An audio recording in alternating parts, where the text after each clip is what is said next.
Hey everyone, not sure how successful this video is going to be because I'm here at Cressbrook and it's a little bit windy today.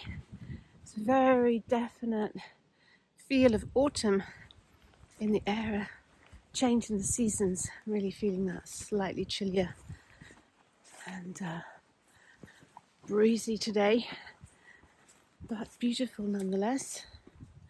Yeah, so you'll be pleased to know that I am out of the digital gulag. I had a feeling that my last video, 2122, would be pretty immediately taken down by YouTube, being as it was exactly over the target. I did appeal against it actually, on the basis that the misinformation about the you-know-what was because both Google and Big Pharma, they're all owned by BlackRock, who in turn are all owned by Vanguard, or the majority. Vanguard, a complex, secret system of trusts. So, all of these big corporations, they're ultimately all owned by the same small group of elites. So it's no wonder that they're all operating in lockstep. So anyway, here I am at the risk of being completely taken down by YouTube. It's an interesting one, isn't it? Like this thing about ownership. Obviously we've got this whole thing about ownership here at Cressbrook Dale, because legally we own this land, you know. We did a bona fide deal and we raised the money, we crowdfunded it, and we're the owners of it. But you know, this thing of ownership, who truly owns this land? I mean, do the butterflies own this land? Do the peregrine falcons own this land? Do we own this land? Or as they say in Peru, are you merely custodians of the land? And of course, the local people believe they are the custodians of this land. So it's an interesting thing, this thing of ownership. And by the same token, YouTube, I mean, it was only created in 2005. And of course, it was an amazing invention because suddenly we could be our own video stars. We could have our own TV channel. We didn't need to wait for the BBC to offer us a deal, like to be on Dragon's Den. I remember being offered that opportunity to be a dragon on the first two series of BBC TV's Dragon's Den. It's like, woo! And but YouTube gave us all the opportunity to create our own TV shows. And so we created YouTube. And of course, YouTube was then bought out by Google. It was hugely successful. And of course, most people on social media, most people consume content and share content, but very few people create content. It's something like 5%. Only 5% of the people on social media actually create content. And I guess even fewer of those 5% actually create content which has the potential to go viral or has thousands of viewers or tens of thousands or millions of viewers, whatever. It's a very interesting thing. You'll know that I sit with John Butler in Bakewell Church once a week. He's been teaching me how to meditate and how to transcend the drama. And there's one of his videos that's actually got 1.5 million views on YouTube about a meditation technique. And I said to him, "Wow, John, that's amazing. You've got 1.5 million views of that YouTube video." And he said, "Yeah, but I'm still sitting here all alone in this church most days. Where are the 1.5 million people?" It's quite a poignant response. And of course, I remember, without wishing to name drop, but I will, I remember interviewing Neil Donald Walsh, who authored Conversations of God. I interviewed him for Source way back. I think it was 2014. He came to Bournemouth. And I said to him, you know, because at that time I was, I think I was thinking, I was preparing my next book, which actually wrote in 2016, and I asked him the question. I said, most of our viewers are creators and writers, and what would your advice be on how to create a best-selling book? And he gave a very interesting response, which is just create it for yourself. Just create it for yourself. And what happens to it after that is none of your business. And again, I thought that was a very interesting response. Because of course, when you create something with the intention of, oh, I want it to go viral, or oh, I want it to make lots of money, or whatever that intention is, if you have an ulterior motive, shall we say. So you've taken it out of pure creativity, and you've now started to try to distort what you're doing to fit someone else's idea of what's good or not. That's when it always goes wrong. It's like trying to write a second hit single, far better just to wait for that creativity to bubble up and percolate through, and just create what's in your heart. Don't make it conditional on being successful. I mean, what is success anyway? So yes, it's interesting. 2122, my last video, had an amazing response. Actually, I've had so many incredible emails from people. I sent it. I've been decanting my YouTube following. I think I've got maybe 14,000, 15,000 people on there, depending on where you're viewing this video. Because luckily I'm backed up to Odyssey. It's great. It's a great little mechanism, Odyssey, because basically you sync your YouTube channel with Odyssey. So whatever you upload to YouTube automatically goes to Odyssey, and then if you get taken down on YouTube, you've still got a full set on Odyssey. Even though Odyssey doesn't quite spool as fast, it's not such a great platform for playing videos. You have to be a bit more patient with it because it's still in its infancy. But it's a great thing to be backed up to Odyssey. This is a little tip for you. So if you want to watch 2122, I'm not going to put the link below, but you can find it on my channel at Rachel Elnor on odyssey.com. And I have 2 channels on Telegram. The reason for that is it takes 7 days when you create a Odyssey channel. It takes 7 days for it to sync across to YouTube and transfer all your content. Because obviously there can be huge amounts of content. I created a channel, and then there's a second channel, which is the sync channel, which is me wearing blue. So if you're confused, it's the me wearing blue. Although there is some of my old stuff on the let's take. People keep kicking these steps that we put in out. So I'm just going to take this one out of the equation because it is, I don't want it to be dangerous here. So I'll just smooth the step over. Yes, I mean, these steps that we created, so many people have thanked us for these steps, but of course there's a whole hoo-ha of, oh, you put these steps in, should have got planning permission, that's to do with the local authorities, blah, blah, blah, blah. But actually these steps were created with a huge amount of love by one of our community who took it upon himself in what he thought was a gesture of kindness and a offering to the community to actually build these steps. There's 60 of them. They're built with a huge amount of love. So if anyone is upset with these steps, there you go, I've just smoothed that one over because it had been kicked rather hard.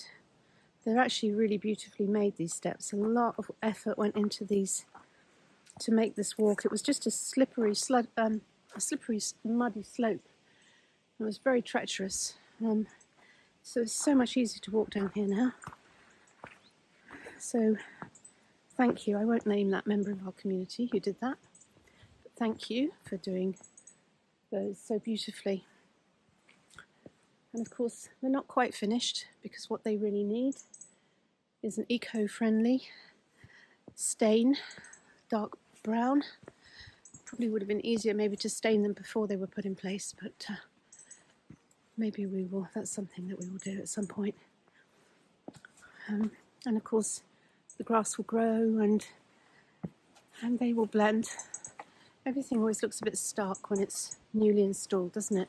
Things take time to weather and blend in. I also should mention as well, because in the video 21-22, I did have some comments before it was taken down on YouTube. It was up for a few hours, survived a few hours. So I did see all the comments because they come through on email.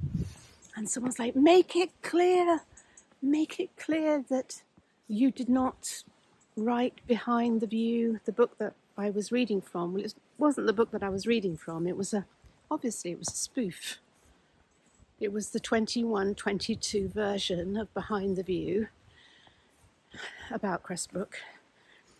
And it was a version I found in a time capsule on the land. And this is the thing about creativity. It's like you journey with the land, you're in the forest, you want to write a fairy story. It's a perfect place to write a fairy story. Journeying in the forest with the trees, all those fairy stories of childhood. Yeah, what's it going to be like in 100 years' time? I mean, this dale's been here tens of thousands of years. And it's going to be here tens of thousands of years after we've dissolved to dust. This dale doesn't need saving. It's not a victim. It's not a helpless victim. It's a magnificent, powerful vagina of land in Mother Earth. So awesome, so incredible. Even if someone dropped a frickin' nuclear bomb on this land, it would still recover. It would recover in time from man's arrogance and folly. So, yeah, it's not a helpless victim. It doesn't need a rescuer. And we're not pure persecutors. So, we're not really wanting to get involved in that little Cartman drama triangle. So it's nice just to come here. All is quiet on the Western Front today. All is at peace, all is well. All is well. It's that little creature rustling above me. Little squirrel.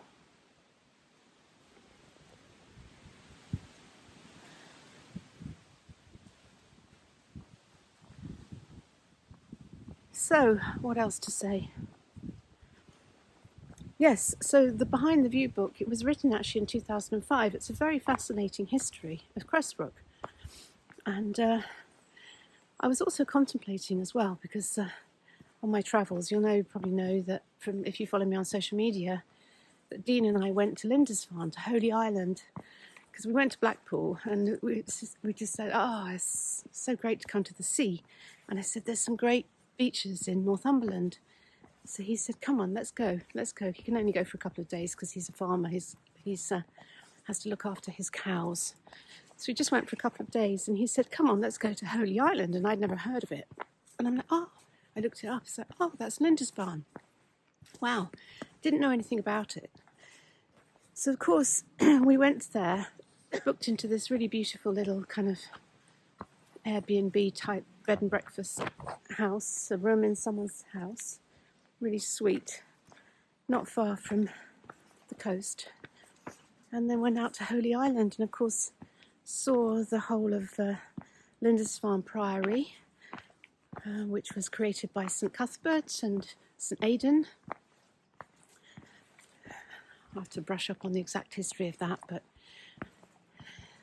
there's also an amazing castle there, built on the rock, which we went in. Incredible, absolutely beautiful.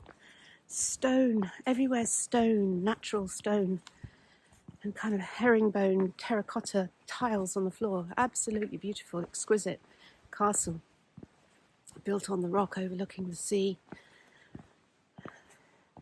And I go to these places and I think, oh, I wonder what it was like, before these buildings, just dunes and bare land, And you kind of have to think to yourself, I wonder, if they'd had the local planning authorities in those days, how many of these places would actually have got built? How many of these castles and priories and amazing structures? Even Bakewell Church, I stand there, I go there at 6 a.m. on a Friday morning to sit with John, and as I walk down that hill, I imagine it just as a bare hill, just like the hill on the land here. Before the Knights Templar, originally the Knights Templar built the first stone square there, it would have just been a field with animals grazing on it. But of course, in those days, if you had land and if you had money, which the church did, you could really do what the hell you liked. So that's the thing, isn't it?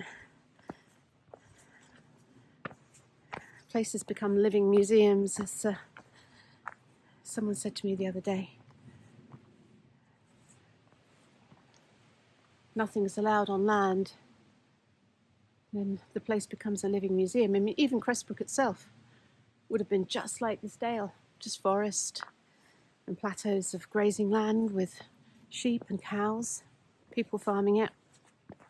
No mill, no houses, no nothing. So, but now, of course, Cressbrook Village is a conservation area. It's a model village. It's a kind of iconic Victorian mill village which needs to be conserved. But back in the day, could anyone see that? Could the locals, when Richard Arkwright arrived there with his vision and his plans, did anyone have the vision to think 100 years ahead, 200 years ahead? And that's not to say we're going to build a mill village here, by the way. I'm just saying, it's an example, isn't it? How do we create the future we do want? Because we're writing history. But of course, if the digital giants have their way, some of us, potentially, are going to be erased from that history. How long are my videos going to last? Even the ones on Odyssey, when they get more and more successful and that offer from Google or to be bought out by BlackRock becomes too juicy, too irresistible to refuse all that money. We're going to sell out. We're going to sell out. And then, oops, there go all the Odyssey videos. And everyone who was speaking their truth gets deleted.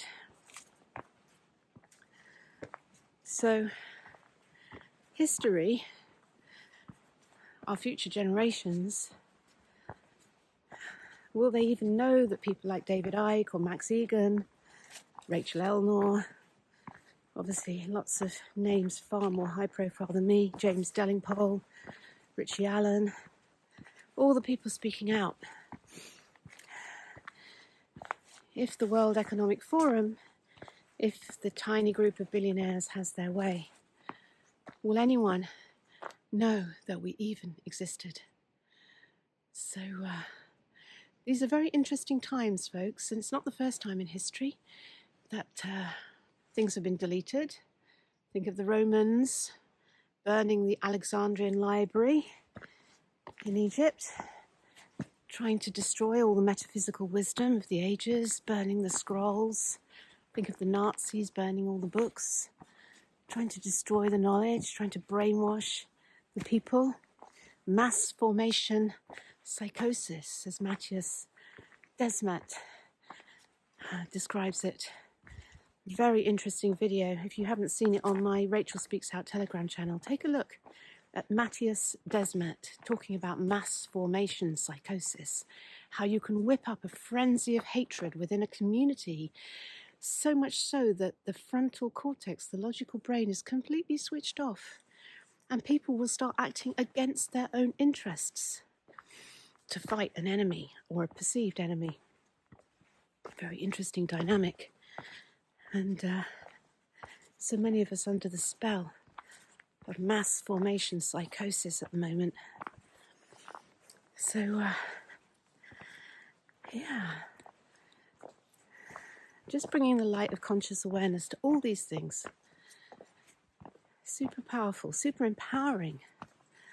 Because my whole life since being on Dragon's Den, as I became a business mentor and people asked me to help them on their journey, my life has been all about inspiring, empowering, motivating people to come out of victim and come out of rescuer, stand in their power, find their voice, rise up, speak out, create, uninstall limiting beliefs. This is the beauty of crowdfunding. You don't have to go to a bank and get permission. You just put out a clarion call. Come on, everybody. Would you like to be part of this? Super empowering times. And I do perceive, and it's wonderful actually in its own perverse way. A lot of people in Cressbrook have got their mojo back. What is it about the human spirit that requires adversity to wake them up and shake them down, shake them off, and get the juice of life and creativity flowing? There's so many of us sleepwalking.